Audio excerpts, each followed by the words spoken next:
نستعينه ونستغفره ونتوب إليه ونعوذ بالله من شرور أنفسنا وسيئات أعمالنا من يهده الله فلا مضل له ومن يضلل فلا هادي له وأشهد أن لا إله إلا الله وحده لا شريك له وأشهد أن محمدا عبده ورسوله لا نبي بعده يا أيها الذين آمنوا اتقوا الله حق تقاته ولا تموتن إلا وأنتم مسلمون فإن أصدق الحديث كتاب الله وخير الهدى هدى محمد صلى الله عليه وسلم وشر الأمور محدثاتها وكل محدثة بدعة وكل بدعة ضلالة وكل ضلالة في النار.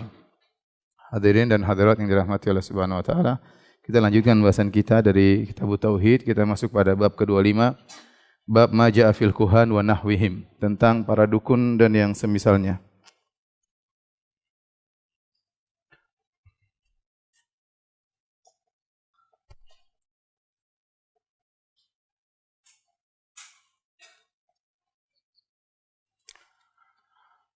Al-Kuhan adalah jamak dari kahin, ya.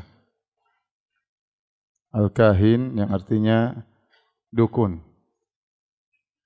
Dan Al-Kuhan sama dengan juga Al-Kahanah. Dan dukun, jadi bab tentang para dukun. Pembahasan bab ini penting ya, karena kita tahu di tanah air kita memang banyak dukun ya. Sampai dengar-dengar diekspor ke luar negeri ya, saking banyaknya para dukun ya. Dan Al-Imam Muhammad bin Abdul Wahhab rahimahullahu taala ketika membawakan bab dukun setelah bab para penyihir, karena antara tukang sihir dengan para dukun memiliki keterkaitan yang erat, meskipun ada bedanya antara sihir dengan perdukunan. Terkadang kebersamaannya, terkadang yaitu sama-sama menggunakan bantuan jin atau syaitan. Tapi perbedaannya, sihir itu menggunakan bantuan jin, syaitan untuk menyihir. Sebagaimana kita pernah jelaskan, untuk membuat khayalan, kemudian untuk menimbulkan sakit, bahkan bisa membunuh ya, membuat lumpuh tubuh orang ya. Tahu-tahu di rumah orang penuh dengan ulat ya. Tahu-tahu buka rice cooker, tahu-tahu nasi basi dan macam-macam ya. Saya punya kawan pernah kerja di Jogja, dia jualan bebek ya teman-teman. Saya langsung tanya sama mereka dan mereka cerita, kita jual bebek Ustaz, selalu diganggu ya. Kita buka rice cooker basi. Padahal di rice cooker dan baru dimasak, tahu-tahu apa? Basi. Tahu-tahu ada pokoknya gangguan terus sampai harus diruqyah. Kalau diruqyah baru hilang. Nanti diganggu lagi diruqyah sampai kapan? Akhirnya mereka buyar ya. Tiap hari ngeruqyah capek juga ya. Akhirnya mereka buyar. Tapi intinya itu namanya sihir. Adapun dukun tidak. Dukun berkaitan dengan masa depan. Mengaku mengetahui tentang apa? Masa depan. Nanti akan insyaallah kita jelaskan bedanya kahin sama arraf insyaallah pada yang datang insyaallah. Tetapi kahin atau dukun itu berkaitan dengan ramalan tentang masa depan. Dan kita tadi sebutkan bahwasanya pembahasan tentang dukun ini sangat penting karena terus terang di tanah air kita yang banyak dukun.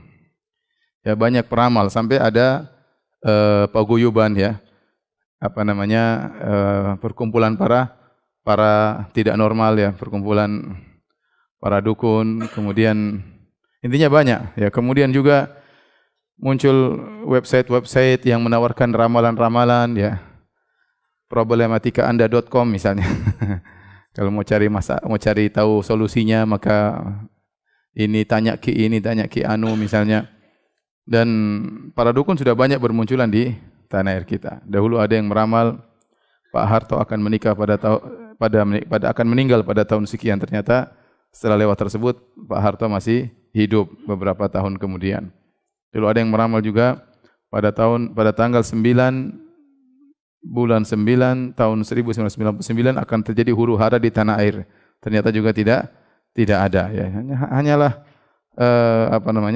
ramalan-ramalan. Dan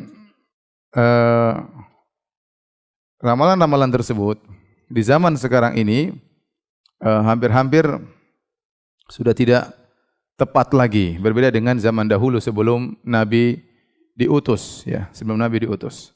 Sungguhnya para dukun sebagaimana disebut dalam hadis yang sahih, mereka meramal dengan bantuan jin sebagaimana pernah kita sampaikan ya. Di mana dari hadis Abu Hurairah radhiyallahu taala anhu, Nabi sallallahu alaihi wasallam bersabda, "Idza takallama Allahu, idza qada Allahu amran fis sama'," kalau Allah menentukan satu perkara di langit, "Dharabatil malaikatu bi ajnatiha khud'anan liqaulihi ka'annahu silsilatun ala safwanin yanfudhuhum dzalik." Kalau Allah menyampaikan perkara di langit, Allah kabarkan akan jadi demikian, maka malaikat mendengarkannya dengan penuh ketakutan karena suara Allah yang sangat dahsyat. Ya, seakan-akan mereka mendengar besi yang ditarik di atas batu yang licin, membuat mereka akhirnya pingsan, menembus dalam dada mereka. Hatta idza fuzi'an qulubihim qalu madza qala rabbukum. Tatkala mereka pingsan lalu Allah hilangkan rasa takut mereka, mereka pun sadar. Setelah mereka sadar, mereka saling berbicara di antara mereka bertanya, apa tadi yang disampaikan oleh Rabb kalian? Qalul haq, maka mereka berkata Allah telah menyampaikan kebenaran. Itu perkara-perkara tentang masa depan. Kemudian kata Nabi sallallahu alaihi wasallam, fayasma'uha mustariqu sam'i, maka ada pencuri berita yang mendengar pembicaraan malaikat tersebut. Wa mustariqu sam'i hakadha ba'dhum fawqa ba'd. Dan para pencuri berita tersebut mereka saling bertumpuk-tumpuk ya. Ya. Saling tumpuk-tumpuk sampai yang di atas mendengar pembicaraan para malaikat yang paling dekat dengan langitnya yang malaikat berbicara di situ. Kemudian yang paling di atas ngofor kepada yang di bawah. Fa yulqiha ila man tahtahu. Thumma yulqiha al-akharu ila man tahtahu. Hatta yulqiha ala lisani sahir aw kahin. Kemudian dilempar ke bawah, diover sampai diover kepada lisan dukun atau lisan penyihir. Kata Nabi sallallahu alaihi wasallam, fa rubbama adrakahu shihabu qabla an yulqiyaha. Terkadang sebelum dia over perkataan tersebut, berita tersebut, sudah terkena lemparan bintang. Farubbama alqahu qabla an yudrikahu shihab. Terkadang dia sudah berhasil mengover berita tersebut ke bawah sebelum terkena lemparan bintang. Kalau berhasil maka sampai pada dukun atau penyihir. Akhirnya kata Nabi, fayakthibu ma'aha mi'ata kadzbah. Maka dukun tadi atau penyihir tadi menambah dengan 100 kedustaan. Kemudian dia meramal akan jadi demikian. Fayuqal, maka dikatakan, alaysa qad qala lana yauma kadza wa kadza, bukankah dukun ini, penyihir ini pernah berkata hari ini akan terjadi demikian, hari ini terjadi demikian, dan benar-benar terjadi. Fayusaddaqu bitilkal kalimati allati sumi'at minas sama'. Akhirnya dukun tadi dibenarkan oleh masyarakat gara-gara satu berita yang dicuri dari langit. Namun Nabi mengatakan dukun tersebut menambah dengan 100 kedustaan. Jadi tambah-tambah yang dibumbu-bumbuin ya. Ya, dia terkadang seakan-akan tidak memastikan, dia mengatakan insyaallah, saya tidak ingin mendahului Allah ya. Insyaallah. Terus seringnya salah. Karena yang benar 100 kesalahan ya. 100 kesalahan. Oleh karenanya kalau ada seorang yang ngeramal benar, maka yakinlah itu dukun asli. Itu dukun apa? Asli. Tapi kalau ngeramal salah terus, itu dukun palsu. Berarti dia tidak punya hubungan dengan setan. Sok jadi dukun, tukang nipu doang ya. Tapi yang dukun-dukun benar-benar setan itu yang benar-benar ngeramalnya benar ya. Kalau ada orang ngaku ngeramal pas benar, yakinlah dia itu memang setan asli. Berarti dia punya hubungan dengan apa? Dengan setan. Ya. Dari sini kita tahu bahwasanya di antara cara dukun meramal adalah dengan mendapatkan berita dari setan. Dan para ulama mengatakan ya tentang mencuri berita, berita dari langit, ada 3 kondisi ya. Yang pertama sebelum Nabi diutus, sallallahu alaihi wasallam diutus. Yang kedua ketika Nabi diutus. Setelah Nabi meninggal.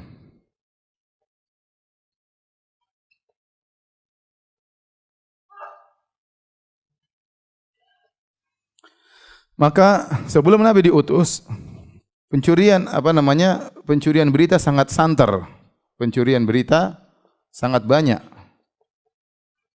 Makanya Nabi pernah ditanya dalam satu hadis, Ya Rasul, kami di jahiliyah orang-orang meramal dan benar-benar. Nabi jelaskan, itu mereka dengar dari mana? Dari langit. Banyak. Oleh karena kita dapati mungkin dalam buku-buku lama ramalan raja ini, ramalan orang ini, ramalan macam-macam, mungkin banyak benarnya zaman dahulu karena memang berita mudah untuk apa? Dicuri tatkala zaman dahulu. Tatkala Rasulullah SAW diutus, maka tidak ada pencurian sama sekali. Tidak bisa ada pencurian.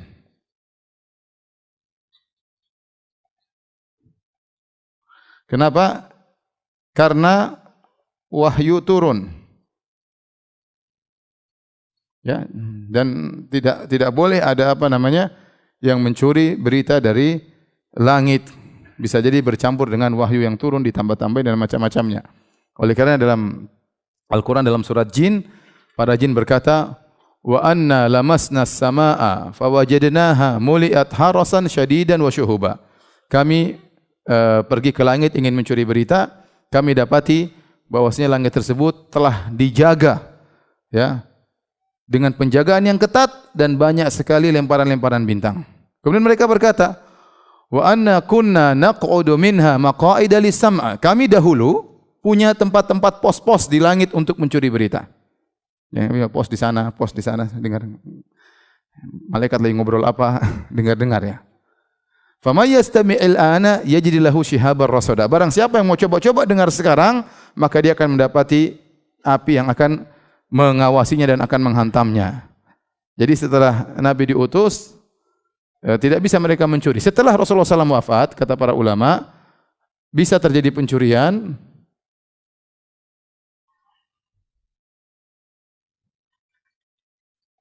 Namun sangat sedikit.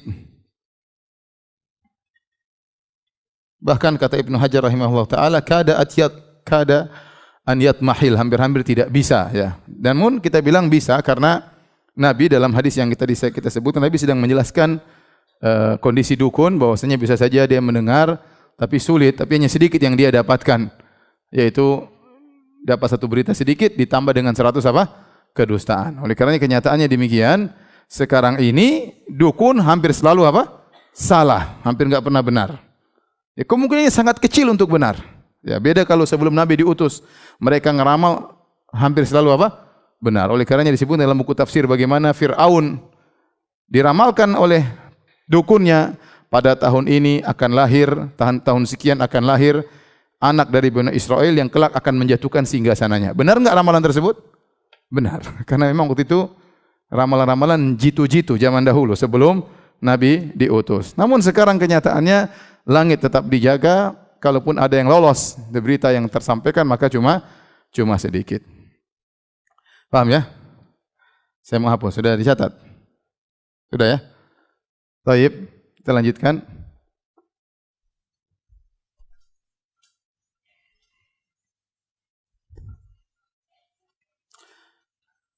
Dari sini ya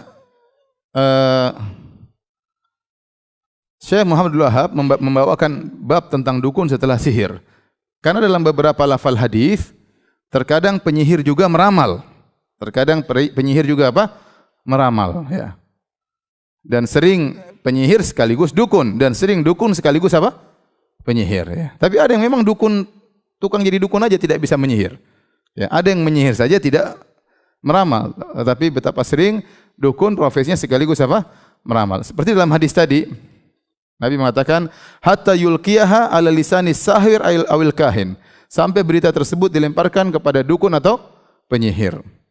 Dan dalam hadis yang lain juga, atau riwayat dari Ibnu Mas'ud, beliau berkata, man ata kahinan aw sahiran fasaddaqa bima yaqul faqad kafara bima unzila ala Muhammad. Barang siapa yang datang kepada dukun atau penyihir. Jadi terkadang penyihir juga meramal, maka sungguh dia telah kafir kepada Al-Quran dan Sunnah yang diturunkan kepada Nabi Sallallahu Alaihi Wasallam. Nah, dukun bermodel-model.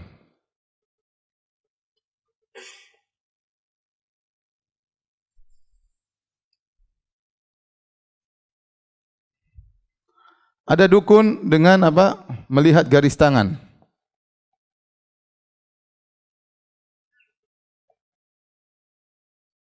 Dengan berdalil melihat garis tangan, mereka meramal tentang masa depan. Ada dukun melihat tanggal lahir. Kemudian dikaitkan dengan apa? Ilmu astronomi, astrologi. Ya. Astrologi ya bintang apa? Sagittarius, bintang apa? Libra, bintang apa lagi? Scorpio, bintang apa lagi? Hah? Apa? Capricornus. Saya baru dengar bintang Capricornus. Bintang apa lagi? Hah? Sagittarius sudah tadi. Bintang Scorpio, Sagittarius, Libra, bintang Leo. Hah? Capricornus ada benar. Taurus ya itu dia. Taurus, Capricornus ya. Dan bintang-bintang lainnya. Ya, yang lahir di bintang ini, bintangnya begini, nasibnya begini, diramal. Kalau lihat garis tangan, dilihat. Oh, kalau garisnya begini-begini, nasibnya begini. Kalau garisnya lurus seperti saya, ini mujur katanya. Tapi istrinya cuma satu, lurus. Jadi macam-macam orang apa namanya meramal macam-macam. Ini lurus bagus ini. Ada juga yang begini yang nggak bagus juga, ada yang nakal juga macam-macam. Nggak ada hubungannya ya. Terus juga melihat, ada yang baru kemarin saya ditanya melihat apa mereka lihat tentang, Yang baru saya ditanya kemarin bukan garis tangan. Bukan tanggal lahir, apalagi mereka lihat, Anda lupa juga itu. Bukan, ada lagi. Golongan darah, golongan darah. Golongan darah. Ini baru, ini dukun zaman sekarang. Lihat apa? Golongan darah. Ini saya ditanya ini. Golongan darah mempengaruhi nasib. Ya, subhanallah. Nasib dan akhlak. Saya bilang golongan darah macam-macam. Orang saja ente orang Arab saja ada darahnya A, darahnya O, darahnya macam-macam, sifatnya bisa sama, ada penjahat darahnya O, ada orang alim darahnya O, ya. Apa hubungannya kemudian darah menentukan apa? Nasib. Ini enggak benar, ini dukun zaman sekarang. Kemudian lagi sejak zaman dulu melihat jin, finjan. Finjan itu apa bahasa Indonesianya? Semacam mangkok atau gelas. Ya. Jadi saya lihat sendiri juga ada orang pernah ngambil gelas, kasih kopi. Kemudian waktu itu ada orang nanya sama dukun tersebut, "Pak, ini adik saya sudah lama hilang. Kalau boleh tahu dia lagi di mana?" Dia ambil kopi, kemudian dia kemudian lihat. Mungkin dia lihat Jatinegara sebelah sini. Intinya dia tahu, oh sebelah sini katanya. Tapi susah kayaknya, enggak kelihatan. Ini macam-macam ini semua. Ini dukun ya, dukun atau meramal tentang masa depan, tentang orang hilang dengan melihat suatu di finjan. Di antara dukun juga dengan kartu ya, melihat dengan kartu, berdalil dengan apa? Kartu. Ada lagi selain dengan kartu, apa lagi? Dengan garis-garis di tanah. Jadi dia bikin garis-garis tertentu, kemudian dia meramal, akhirnya dia menentukan tentang masa depan. Ada lagi yang lain? Garis tangan sudah. Apa lagi? Bintang sudah, astrologi. Apa lagi? Apa?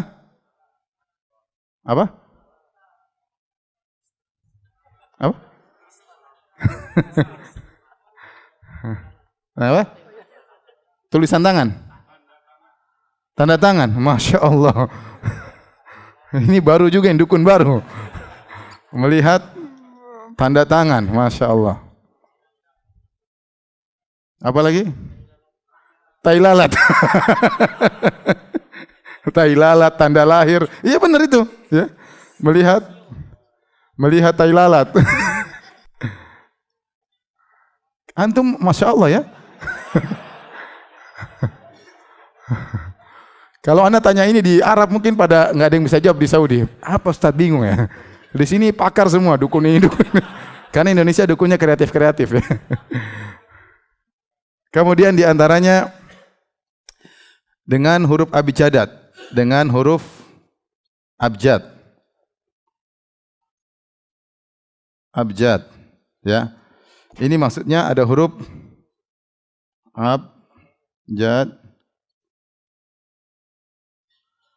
Kemudian ha, wa, zai, kemudian ha, to, ya, kemudian kaf, lam, mim, nun, kemudian qaf, ra, shin, ta, kemudian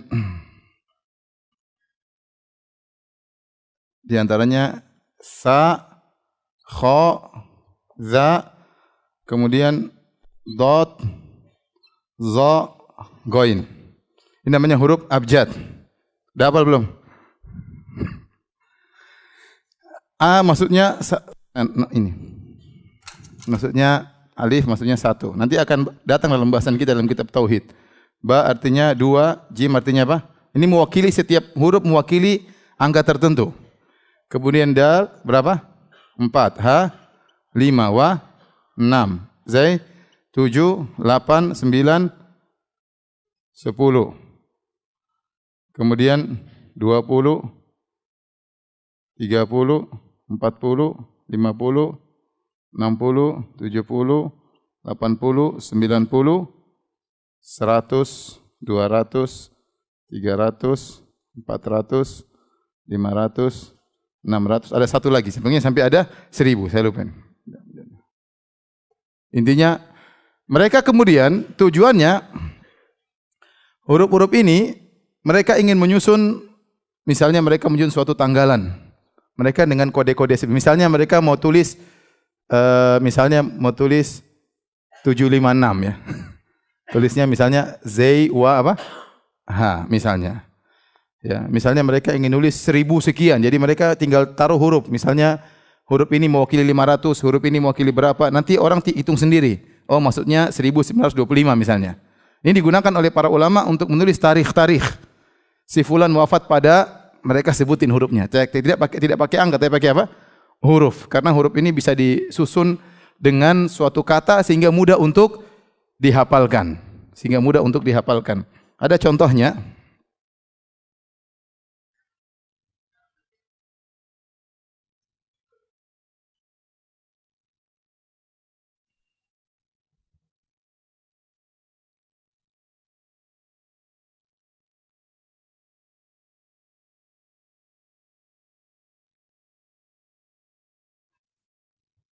Oh ya, ada kurang satu benar sini. Makanya saya bilang kok kurang ya. Di sini ada saf'as ya. Ada sini lupa saya. Sini ada lagi sin, ain, sin fa, ain, sod ya. Sini ya. Ini 50, 20, 30, 40. 50, 60, 70, 80. Antum belajar ini enggak usah ya. 60. Ya apa? Saya ingin contohkan bagaimana para ulama mereka menulis dengan huruf. Ini tadi 100, 200, 300, 400. Ini 500, 600, 700, 800, 900, 1000. Contoh, sebutkan contoh, misalnya penulis Tuhfatul Atfal, dia menulis tentang kapan dia menulis buku tersebut, dia tulis tarikhuha busyra liman yutkinuha. Tarikhuha busyra liman yutkinuha. Artinya tanggalannya adalah kabar gembira bagi yang mengertinya. Tinggal dihitung aja, ta ini berapa, ta, alif, ra, ya, dihitung nanti ternyata keluarnya sama dengan 1198 Hijriah.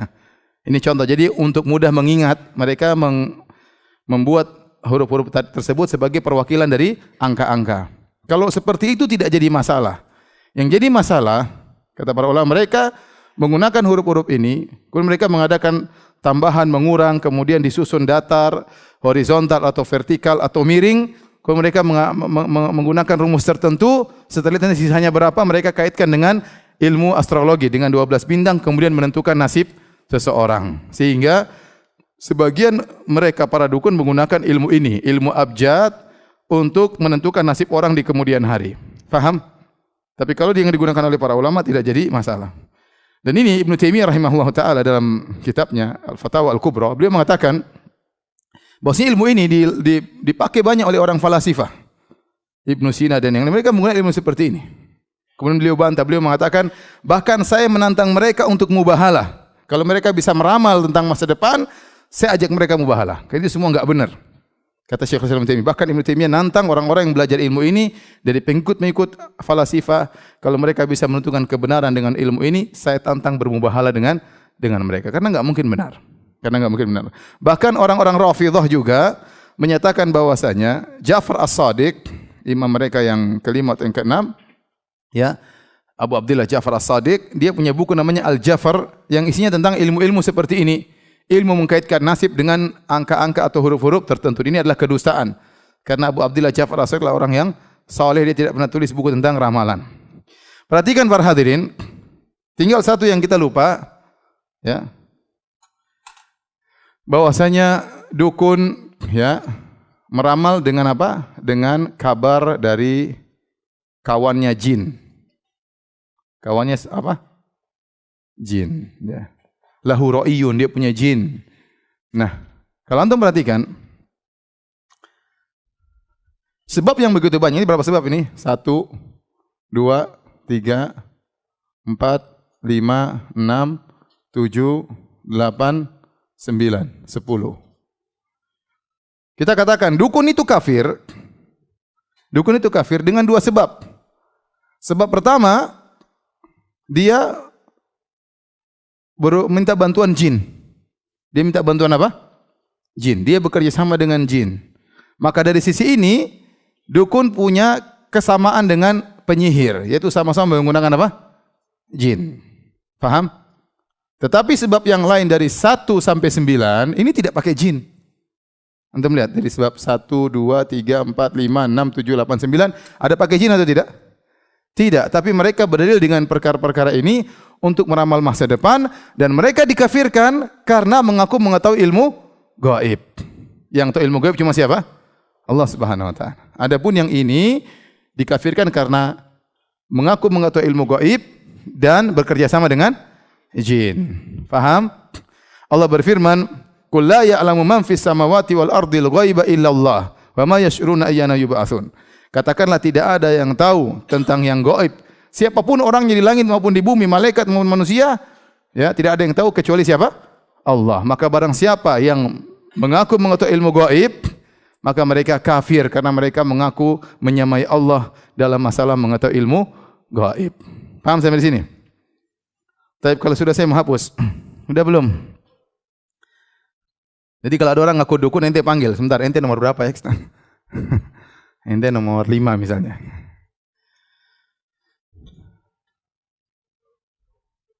Ya orang pintar, para tidak normal. Tapi tolong dihapus.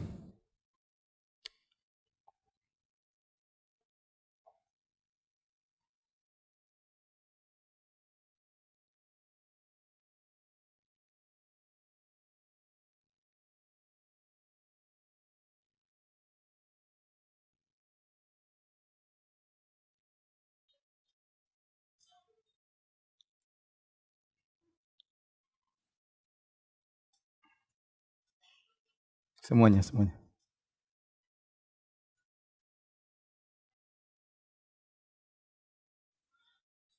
Sekarang ikhwan, Allah berfirman, "Qul la ya'lamu man fis samawati wal ardil ghaiba illa Allah."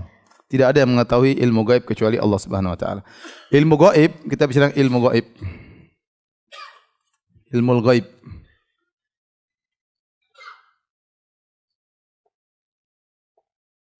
Ilmu gaib. Ilmu gaib terbagi menjadi dua. Gaib mutlak, gaib nisbi. Gaib mutlak bisa terbagi menjadi dua juga. Ya. Hanya Allah yang tahu.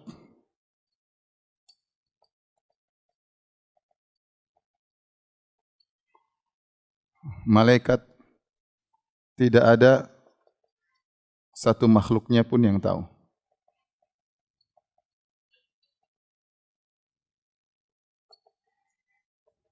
tahu baik nabi maupun malaikat.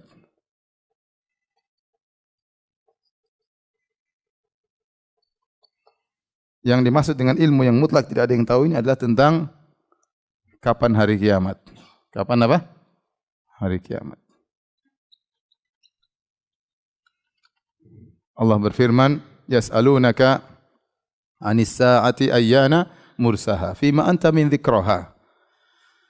Ila rabbika muntahaha." Mereka bertanya kepada engkau tentang hari kiamat, tentang siapa engkau? Nabi tidak tahu. Ila rabbika muntahaha, ilmunya ada di sisi Allah Subhanahu wa taala. La yujalliha, Allah tidak akan menampakkan kepada seorang pun. Tidak ada yang tahu kapan hari kiamat. Waktu malaikat Jibril datang kepada Nabi bertanya, "Akhbirni anis sa'ah," kabarkanlah kepadaku kapan hari kiamat. Maka Nabi berkata, "Mal mas'ulu anha bi'a'lama minas sa'il." Yang ditanya tidak tahu daripada yang bertanya. Artinya Nabi dan malaikat Jibril sama-sama tidak tahu kapan hari kiamat. Kalau manusia terbaik, Nabi terbaik, Rasulullah tidak tahu kapan hari kiamat, apalagi selain Nabi sallallahu alaihi wasallam. Kalau malaikat terbaik, pimpinan para malaikat Jibril alaihissalam tidak tahu hari kiamat, apalagi malaikat-malaikat yang lain. Paham? Itu disebut dengan mutlak, yang benar-benar mutlak. Ada mutlak tapi Allah yang Allah beritahukan sedikit pada para rasul, baik rasul manusia maupun rasul malaikat.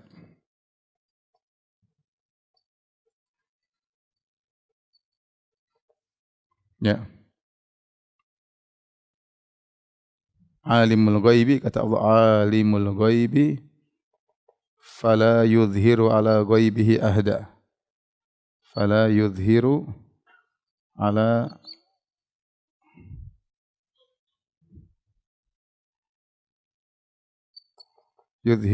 ghaibihi ahada illa man irtada min rasulin. Allah mengetahui al-ghaib dan Allah tidak menampakkan kepada siapapun kecuali yang rasul yang Allah ridha, yaitu baik manusia maupun apa? Malaikat yang Allah mau kasih tahu. Taib. Kita sebelum bahas ghaib mutlak, kita bahas lagi ghaib nisbi sebentar, atau kita lanjutkan ghaib mutlak.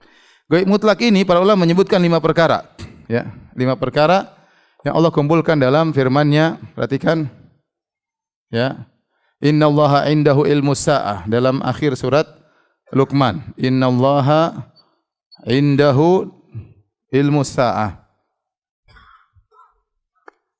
Yang pertama, ilmu sa'ah.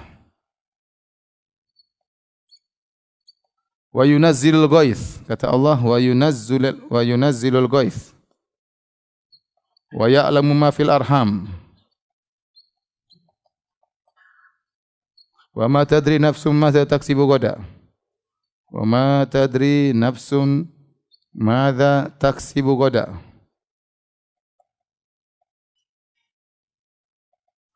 Wa ma tadri nafsun bi ayyi ardin tamut. Wa ma tadri nafsun bi ayyi ardin tamut. Baik, ini di akhir surat Luqman. Yang pertama, sisi Allah ada ilmu tentang hari kiamat. Kemudian yang kedua, ini hari kiamat. Nomor 1. Yang kedua tentang turunnya hujan. Yang ketiga, wa yaum fil arham, tentang nomor 3 tentang apa yang dalam rahim.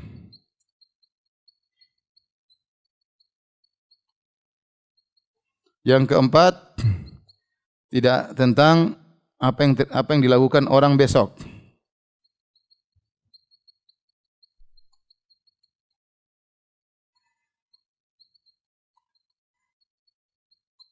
Yang kelima, tentang di tanah mana dia akan meninggal.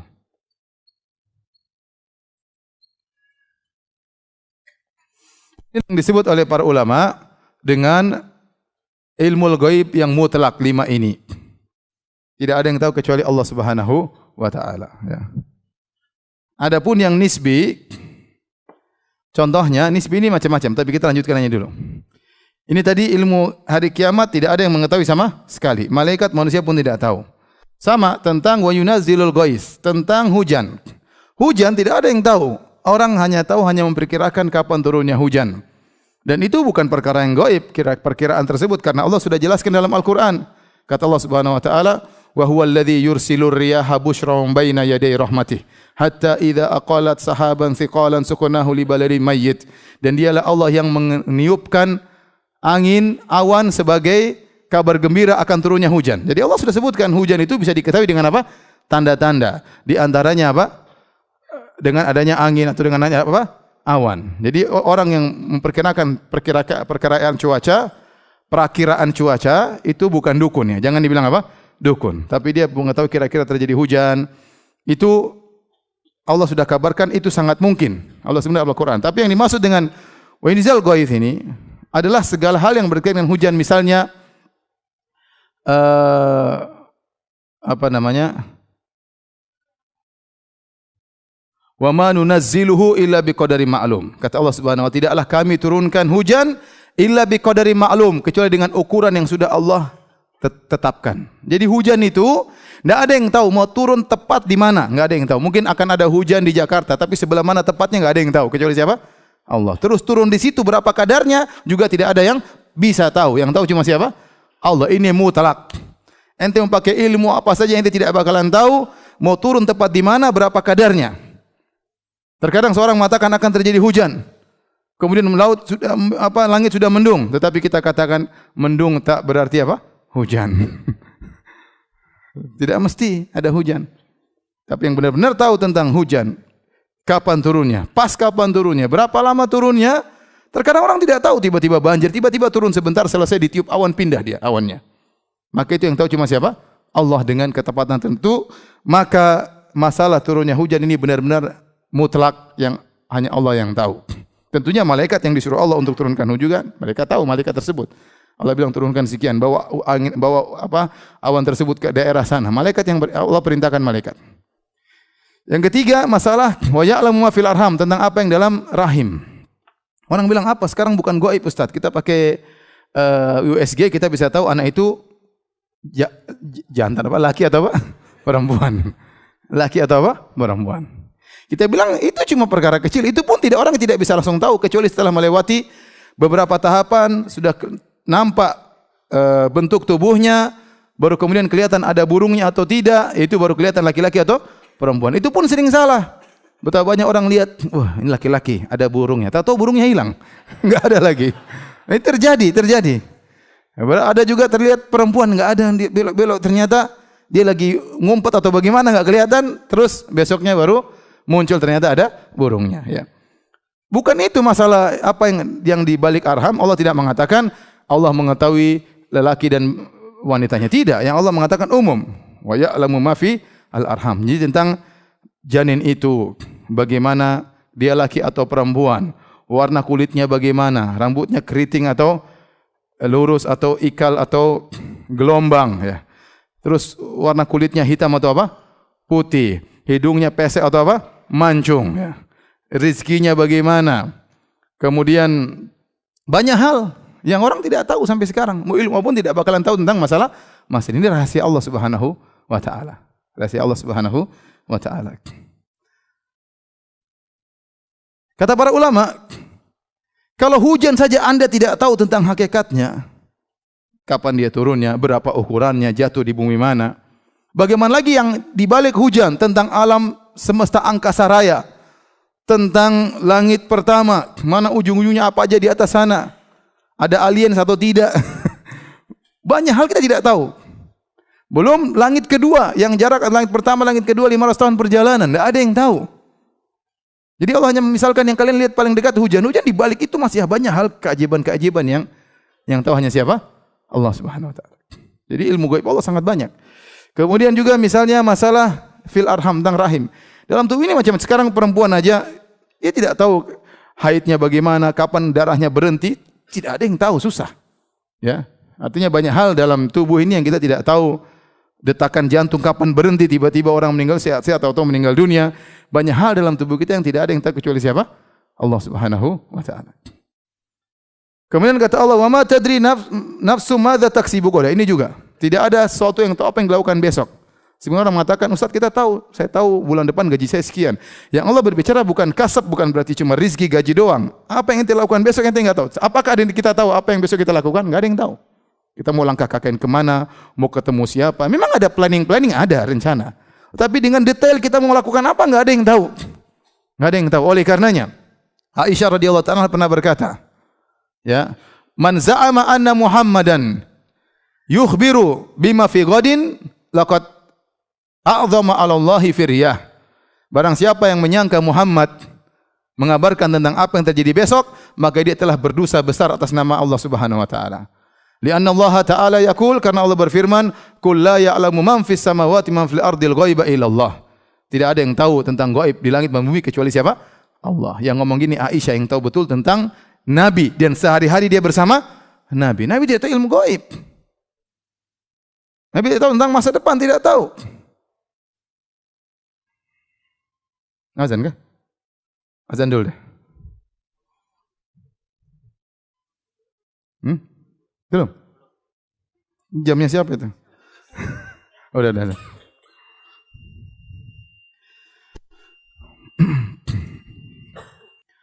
Adapun dalil bahwasanya Nabi SAW asalnya tidak tahu ilmu gaib, maka sangat banyak. Rasulullah SAW tidak tahu beliau diracun tatkala dalam perang Khaybar, ada wanita yang memberi hadiah berupa kambing yang diracun, maka Nabi tidak tahu, Nabi makan. Nabi makan, 3 tahun berikutnya Nabi meninggal gara-gara bekas racun tersebut. Nabi mengatakan saatnya saya tahu bahwasanya uratku akan terputus gara-gara racun yang saya makan tatkala di waktu Khaybar. Dan Allah sendiri memerintahkan, "Qul la amliku li nafsin naf'an wala dharran illa ma syaa Allah. Walau kuntu a'lamul ghaiba lastakthartu minal khair wa ma massani su'." Ya. Katakanlah wahai Muhammad, aku ini tidak bisa menguasai bagi diriku kemanfaatan maupun kemudaratan. Kalau aku tahu ilmu gaib, aku akan perbanyak melakukan kebajikan dan aku tidak akan ditimpa kemudaratan. Ternyata Nabi ditimpa mudarat. Nabi tidak banyak melakukan kebaikan yang Nabi inginkan, tidak semuanya terjadi. Ya, juga Nabi tidak tahu ilmu gaib. Demikian juga para anbiya dahulu. Nabi Nuh mengatakan, "Wala a'lamul gaib." Aku tidak tahu ilmu gaib. Kenapa? Karena pengikutnya menyuruh, kalau kamu Nabi harusnya kamu tahu ilmu gaib. Maka Nabi Nuh mengatakan, "Wala a'lamul gaib." Bukan syarat Nabi harus tahu ilmu gaib. Nabi SAW tidak tahu tatkala Aisyah dituduh berzina, dia tidak tahu apa yang terjadi. Sampai terjadi isu sampai sebulan, Nabi tidak tahu Aisyah berzina atau tidak. Siapa yang kasih tahu? Allah turunkan ayat bahwasanya Aisyah tidak berzina. Baru Nabi tahu Aisyah tidak berzina.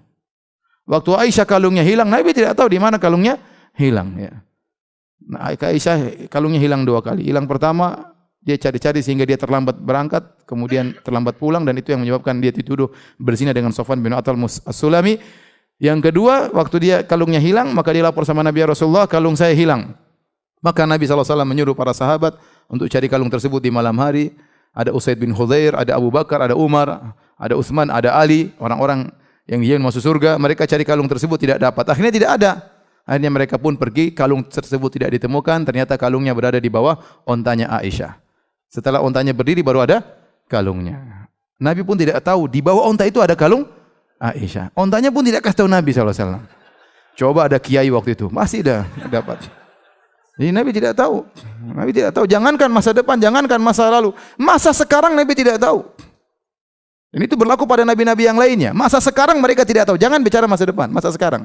Lihat Nabi Yakub alaihissalam, anaknya Yusuf alaihissalam dibuang. Dia kira Yusuf mati, mungkin apa, nangis tiap hari. Ternyata Yusuf jadi apa? Menteri, jadi kaya raya. Kalau dia tahu mungkin tiap hari dia bahagia. Oh, anak saya alhamdulillah jadi menteri. Dia enggak tahu, nangis Yusuf alaihissalam. Apa? Yakub sampai matanya buta karena saking sering nangisnya. Tidak tahu kalau ternyata anaknya jadi apa? Jadi bangsawan. Nabi Sulaiman yang sangat hebat, anak buahnya jin pasukannya. Tidak tahu ada namanya Ratu Balqis di Sabah, enggak tahu. Yang kasih tahu siapa? Hudhud. Burung datang, ya. Saya tahu kau yang apa namanya? Engkau tidak tahu, hai Sulaiman. Sulaiman yang begitu hebat tidak tahu di masa dia loh, bukan masa depan maupun masa lalu. Masa dia tidak tahu ada kerajaan namanya kerajaan Sabah dipimpin oleh seorang ratu namanya Ratu apa? Balqis. Kita tidak bicara tentang masa depan, masa sekarang ternyata para nabi pun tidak tahu. Dan terlalu banyak dalil Nabi SAW tidak tahu masa depan. Oleh karenanya, waktu ada seorang atau dua orang jariyah, budak wanita, memuji Nabi dengan berkata, wa fina nabiyyun ya'lamu ma fi ghad, dan di antara kami ada nabi yang tahu masa depan. Nabi marah. Nabi tidak tahu masa depan. Tadi Aisyah mengatakan, barang siapa yang menyangka Nabi mengabarkan tentang masa depan, faqad a'zama 'ala Allahi firyah, dia telah dusta besar atas nama Allah Subhanahu wa taala. Tetapi Allah memberitahukan sedikit hal gaib kepada Nabi dan kepada malaikat, kepada Nabi sebagai bukti Nabi adalah seorang nabi. Allah tadi mengatakan, alimul ghaibi fala yudhiru 'ala ghaibihi ahada illa man irtadha min rasulin. Allah tahu ilmu gaib, Allah tidak nampakkan kepada siapapun kecuali kepada Rasul, supaya bukti bahwasanya Nabi adalah seorang Rasul. Tapi itu kadarnya sangat kecil dibandingkan ilmu gaib Allah yang terlalu banyak. Taib. Kita lanjutkan, itu tadi gaib mutlak. Sekarang kita bicara gaib nisbi.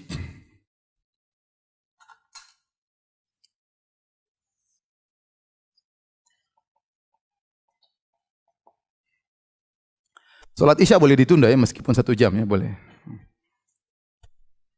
Gaib nisbi ini artinya sebagian tahu ya, dan sebagian tidak tahu. Sebagian manusia tahu dan sebagian tidak tahu. Makanya dikatakan nisbi. Ini bisa berkaitan, misalnya berkaitan dengan apa? Tempat, berkaitan dengan waktu. Tempat, kita bilang ada orang yang tahu suatu tempat yang orang yang tidak tahu. Ya. Contohnya kita sekarang di Jatinegara. Sekarang saya tidak tahu apa yang sedang terjadi di rumah saya. Saya tidak tahu. Kecuali saya telepon, saya tanya, sudah tidak nisbi lagi. Maka saya tahu. Sekarang saya tidak tahu. Bagi apa yang terjadi di rumah saya, bagi saya gaib, bagi anak saya tidak gaib karena anak saya lagi di mana? Di rumah saya. Paham? Apa yang terjadi di misalnya di kota lain, di Bandung atau di mana ya, kita tidak tahu. Bagi penduduk Bandung, mereka tahu apa yang terjadi di sana. Namanya gaib apa? Nisbi. Ada barang hilang, kita tidak tahu barang kita di mana. Tapi orang yang melihat barang tersebut tidak gaib bagi dia. Dan ini contoh nyata seperti Nabi Sulaiman. Nabi Sulaiman dia tidak tahu apa yang terjadi di mana? Saba. Sementara Ratu Balkis tahu apa yang terjadi di mana? Di Saba. Faham? Contoh ya. Contoh apa? Kerajaan Balkis. Bagi Sulaiman alaihissalam itu apa? Gaib. Contoh yang pertama, contoh kondisi Yusuf alaihissalam. Bagi Yakub apa? Gaib. Karena dia tidak tahu, dia tidak berada di tempat tersebut. Paham? Tapi waktu kita bisa mengatakan juga ya, waktu, masa lalu, masa sekarang, masa depan. Kalau kita tinjau masa lalu, banyak masa lalu gaib semua, bagi kita nggak ngerti apa yang terjadi 1000 tahun lalu, kita nggak tahu. Ya, kita nggak tahu, banyak kita tidak tahu tentang masa lalu. Masa sekarang juga kita banyak tidak tahu ya, kita tahu mungkin dari medsos, tapi banyak hal yang kita tidak tahu. Apalagi masa depan sama sekali kita tidak tahu. Tetapi terkadang masa lalu ini menjadi tidak gaib kalau ada yang mengkabarkan atau kita baca berita, oh dulu pernah terjadi begini. Atau kita baca sejarah, oh ternyata terjadi begini. Tidak gaib bagi kita tentang sejarah yang kita baca. Kenapa? Karena ada yang kasih informasi kepada kita. Seandainya kita tidak baca, kita buta, tidak tahu tentang informasi tentang masa lalu. Makanya banyak cerita masa lalu yang Allah ungkapkan kepada Nabi Muhammad SAW dan Allah namakan dengan gaib. Jadi banyak cerita Nabi, banyak cerita Nabi di masa lalu, para nabi-nabi di masa lalu, Allah ungkapkan pada Nabi kita, Nabi sallallahu alaihi wasallam. Contohnya Allah cerita tentang kisah Nabi Nuh. Kata Allah Subhanahu wa taala, "Tilka min amba'il ghaibi nuhiha ilaik, ma kunta ta'lamuha anta wala qaumuka min qabli hadza, fasbir innal aqibata lil muttaqin." Inilah dari berita gaib yang kami ceritakan kepada engkau wahai Muhammad. Sungguhnya sebelumnya kau dan kaummu tidak tahu tentang cerita Nabi Nuh. Bagaimana tahu ribuan tahun yang lalu kejadiannya. Tapi Allah bagi Nabi Nuh tidak ada. Itu bukan gaib karena dia mengalami. Tapi bagi Nabi Muhammad itu gaib. Tapi Allah ungkapkan kegaiban itu kepada Rasulullah SAW. Contoh, Nabi Allah menceritakan tentang kisah Maryam. Kata Allah Subhanahu wa taala, "Dzalika min amba'il ghaibi nuhihi ilaik, wa ma kunta ladaihim idz yulquna aklamahum ayyuhum yakfulu Maryam, wa ma kunta ladaihim idz yahtasimun." Ini adalah cerita gaib yang kami ceritakan kepada engkau Muhammad. Kau tidak hadir bersama mereka tatkala mereka mengundi undian siapa yang akan memelihara Maryam, ibunya Nabi Isa alaihissalam. Dan kau tidak hadir tatkala mereka bersengketa dalam memperebutkan siapa yang harus memelihara Maryam. Tapi Allah ceritakan. Allah ceritakan tentang Nabi Yusuf alaihissalam waktu dilempar oleh saudara-saudaranya masuk dalam sumur. Kata Allah Subhanahu wa taala, "Dzalika min amba'il ghaibi nuhihi ilaik wa ma kunta ladaihim idz ajma'u amrahum wa hum yamkurun." Sungguhnya adalah berita gaib yang Allah kabarkan, kami kabarkan kepada engkau, kau tidak hadir bersama mereka tatkala saudara-saudara Yusuf bersepakat untuk melemparkan Yusuf dalam mana? Sumur, dan mereka berbuat makar. Itu namanya gaib yang apa? Nisbi. Ada gaib yang nisbi berdasarkan waktu. Contoh seperti masalah alam kubur, gaib. Bagi kita gaib, yang sudah meninggal tidak gaib, dia lihat. Ya. Antum kalau mau tahu mati dulu baru antum tahu alam kubur seperti apa? Kalau antum masih hidup tidak bakalan tahu. Ada ilmu gaib yang nisbi yang mungkin antum bisa dengan cara tertentu antum bisa mengetahuinya. Dengan berita, kabar, dengan tanya misalnya, itu bisa, ya. Atau dikasih tahu, tapi ada gaib nisbi yang tidak bakalan kita tahu. Seperti contohnya alam apa? Barzah. Contohnya seperti di surga dan neraka. Kita dengar-dengar secara global, tapi tahu persis kita enggak bakalan tahu kecuali kalau sudah masuk. Baik, ini saja yang saya sampaikan tentang masalah ilmu gaib. Nanti insyaallah kita lanjutkan lagi pekan depan biidznillah taala. Mau tanya jawab kah? Tanya jawab ya. Ya, kita sepakat salat Isya ditunda 1 jam ya? Ya. Hah? Siap, saya enggak siap. Baik.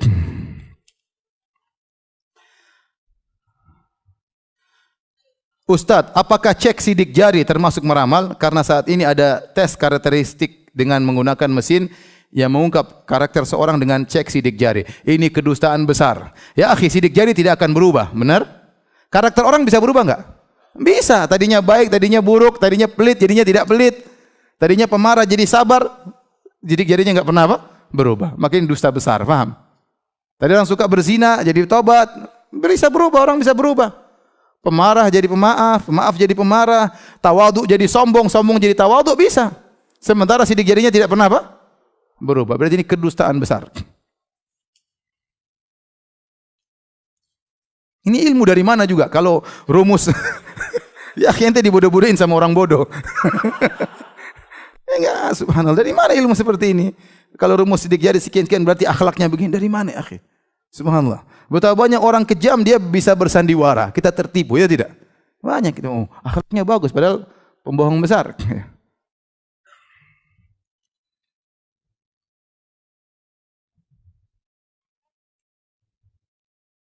Apakah orang mencari tahu sifat akhlak seorang melalui foto dengan bantuan jin termasuk dukun? Iya, itu dukun jelas. Apa itu foto? Oh, akhlaknya begini. Enggak, kalau antum lihat di fotonya dia gini, itu orang pemarah memang, ente tahu itu bukan ilmu perdukunan. Mungkin itu itu tukang marah. Ya. Nah, tapi kalau lihat foto aja dia senyum-senyum, oh ini pemarah, itu dukun ya. Dia pasti tanya dukunnya yang sudah kenal orang ini, kasih tahu dia. Kau ini orang ini gini-gini. Oh benar kok Bapak tahu. Ini fotonya. Padahal dia kasih tahu dukun, kasih tahu jinnya. Jin, ini foto ini tolong cari tahu bagaimana karakteristiknya. Akhirnya jin buka Google cari tahu. Ya.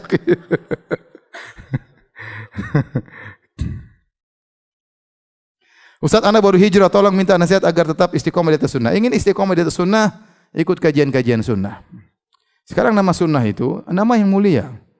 Ustaz di atas sunnah, Ustaz di atas manhaj salaf. Karena tidak semua orang berani mengaku demikian. Karena ada konsekuensinya. Orang mengatakan di atas sunnah, dia harus berdalil dengan sunnah. Kajiannya harus dengan sunnah. Halal haram dengan apa? Sunnah. Ya. Kalau ada ustaz tidak berani mengatakan dirinya di atas sunnah, ya ngapain ikut ustaz tersebut? Ya, karena penamaan sunnah, manhajus salaf semuanya ada konsekuensinya.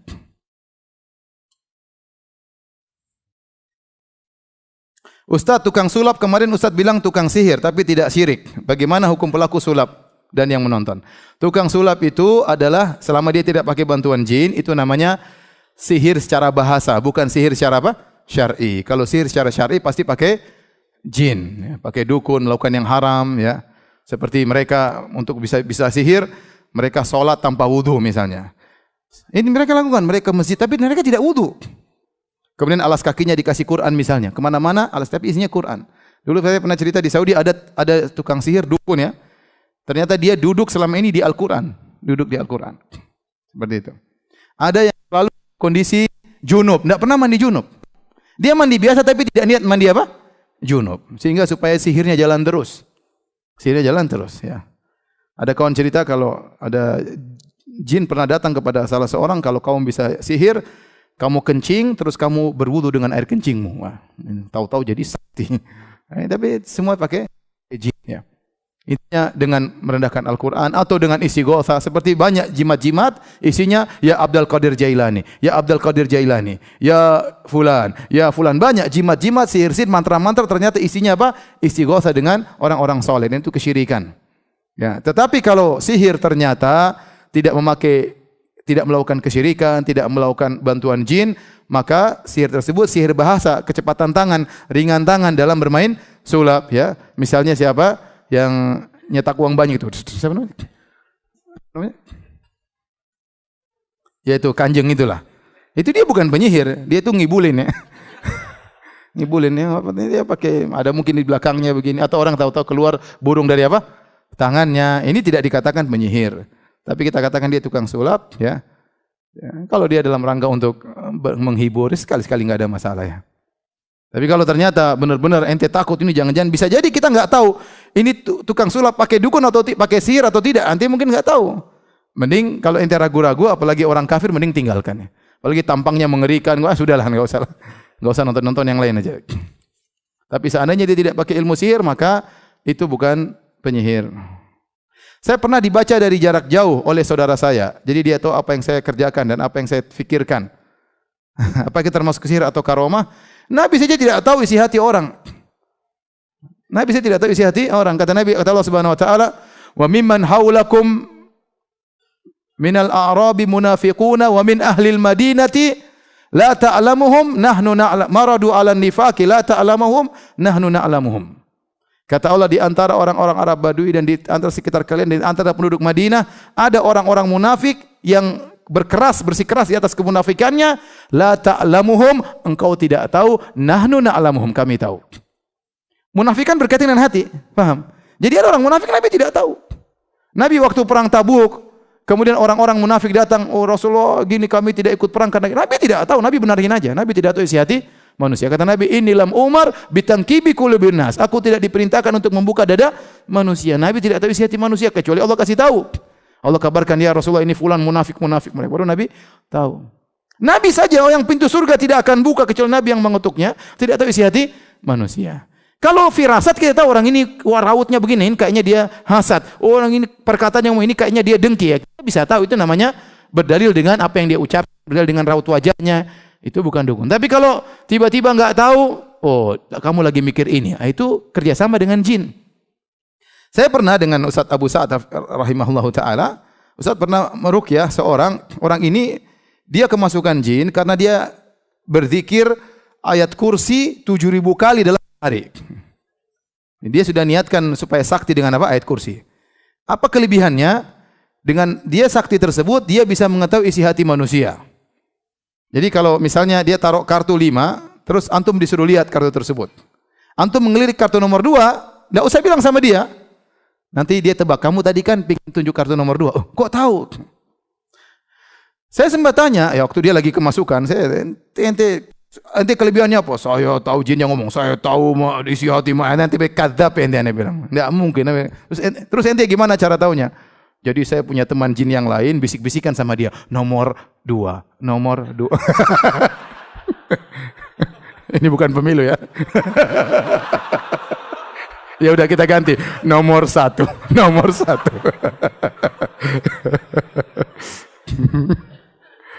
Jadi ada jin yang lain yang datang bisik-bisik, nomor 1, nomor 1, nomor 2 misalnya.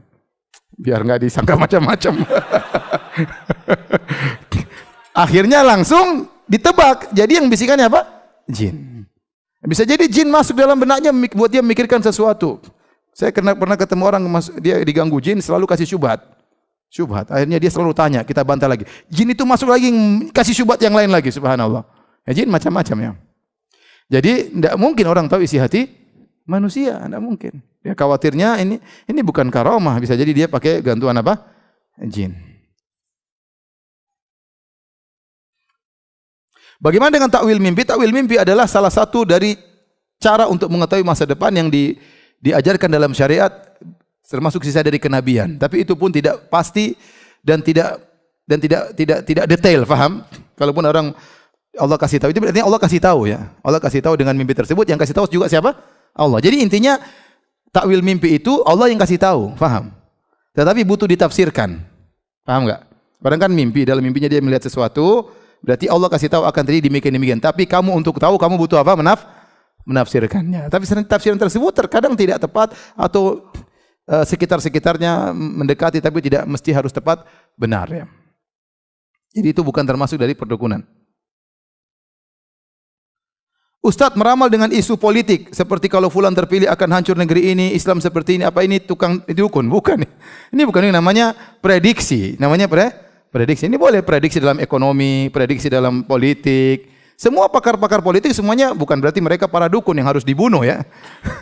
Mereka mengetahui ilmu gaib, tidak. Itu sekedar prediksi, namanya orang prediksi tentang ekonomi, tentang analisa tentang sekolah ini kalau begini nanti mungkin begini, murid-murid kalau kita ajarin begini mungkin begini. Bukan berarti semua orang bicara tentang masa depan prediksi dikatakan apa? Dukun. Ya hati-hati ente bilang orang dukun ya. Ada ustadz kemudian ceramah mungkin kalau begini-begini dukun enggak ya. Ya prediksi dia bisa salah bisa benar. Bisa jadi ustadz ini lebih pintar orang awam yang lebih prediksinya lebih matang. Kenapa? Karena data dia tentang politik lebih banyak misalnya. Artinya maksud saya, enggak usah kita tuduh orang sebagai apa? Dukun ya. Tapi demikian saja kajian kita, insyaallah kita lanjutkan pekan depan. Subhanakallah bihamdik asyhadu an la ilaha illa anta astaghfiruka wa atubu ilaik. Assalamualaikum warahmatullahi wabarakatuh.